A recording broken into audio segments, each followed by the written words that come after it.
Hello साथियों, जैसा कि सबको पता है कि बिहार में प्रथम फेज की बहाली को लेकर जो सप्लीमेंट्री रिजल्ट की तैयारी है, उसकी जो सूचनाएं हैं जो प्राप्त हो रही है कि लगभग 4700 ही रिजल्ट देने की तैयारी चल रही है। जैसा कि साथियों पता है कि अभी तक मात्र 92,000 लोगों ने प्रथम फेज की बहाली में ज्वाइन किया है, तो लगभग 28,000 पद रिक्त है। जैसा कि सबको पता है कि जब 28,000 पद रिक्त है, तो जो चीज़ें आपके सामने में ये चीज़ें अब स्पष्ट हो गई है। इसी सब मांगों को लेकर आज गांधी मैदान गांधी मूर्ति के पास छात्रों का एक दिवसीय धरना था और उसके बाद हम लोगों ने शिक्षा विभाग के पास गए। जब शिक्षा विभाग के पास गए तो शिक्षा अधिकारियों से मुलाकात की बात हुई। डेलीगेशन के रूप में जब हम लोग अंदर गए तो शिक्षा विभाग के अधिकारियों ने मिलने से इनकार कर दिया। उन्होंने स्पष्ट कहा कि जो रिक्त पदों की सूची है वो बीपीएससी को भेज दी गई है, और जब हम लोग बीपीएससी के पास जाते हैं तो बीपीएससी ये कहकर टाल देती है कि जो रिक्त पदों की सूची है वो शिक्षा विभाग से नहीं आई है। तो साथियों, अब तो बातें क्लियर हो गई है कि जो चीज़ें शिक्षा विभाग और बीपीएससी टाल मटोल कर रही है और लगभग 28,000 से ज़्यादा पद रिक्त है, तो 4700 रिजल्ट देने का कहाँ कोई औचित्य है।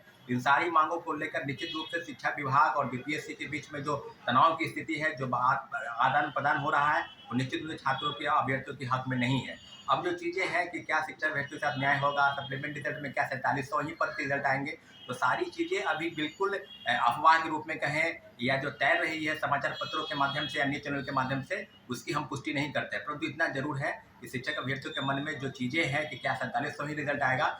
चाहे वो पीआरटी हो, चाहे टीजीटी हो, चाहे टीआरई हो, तो सब जगहों पर जो है पद रिक्त है और लगभग 28,000 पदों की जो रिक्त सूची है उसको जल्द से जल्द लागू किया जाए। अगर इन सब मांगों को लेकर अगर सरकार और बीपीएससी और शिक्षा विभाग अगर हमारी बातों से अवगत नहीं होती है, तो निश्चित रूप से छात्रों का एक बहुत बड़ा आंदोलन आपको सड़कों पर दिखाई देगा। इसलिए आपके चैनल के माध्यम से हम मांग करते हैं कि बीपीएससी जल्द से जल्द सप्लीमेंट्री एग्जाम निकाले और जो पद रिक्त है लगभग 28,000 से ज़्यादा पद, इन सारे पदों पर रिक्त सूची की जानकारी बीपीएससी और शिक्षा विभाग मिलकर दे, तभी हम लोग शांत बैठेंगे, अन्यथा आंदोलन भी जारी रहेगा।